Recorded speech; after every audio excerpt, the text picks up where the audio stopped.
While different artists and art forms seek to achieve different things, the process always has one thing in common: communication.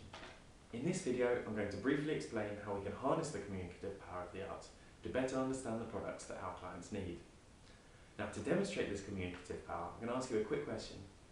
Which of these gives you a better idea about the sector that I'm going to talk about in this video? This survey, or this?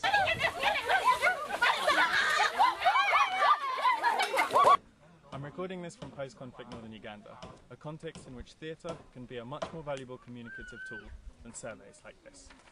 I work for an organisation which supports former child combatants, now young adults, from the 20 Years' War in northern Uganda, through a range of supports responding to problems such as stigmatisation, violence within the household, and poverty.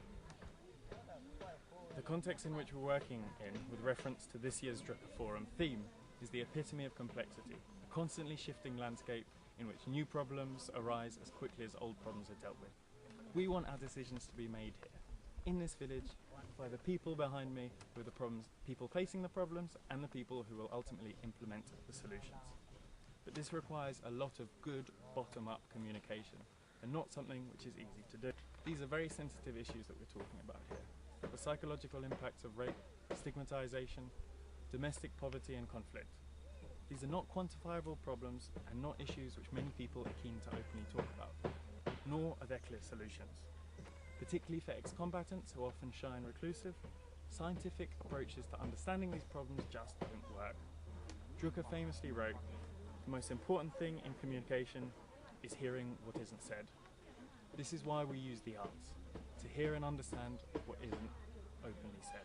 The arts therefore provide a valuable entry point for us to understand these complex issues faced on the ground and for linking our management to the needs that these people face. Behind me today, for example, you see a group of ex-combatants and other community members using creative techniques to deliberate priority problems and to discuss how they're going to respond to them. Similarly, we use theatre as a tool to discuss sensitive issues.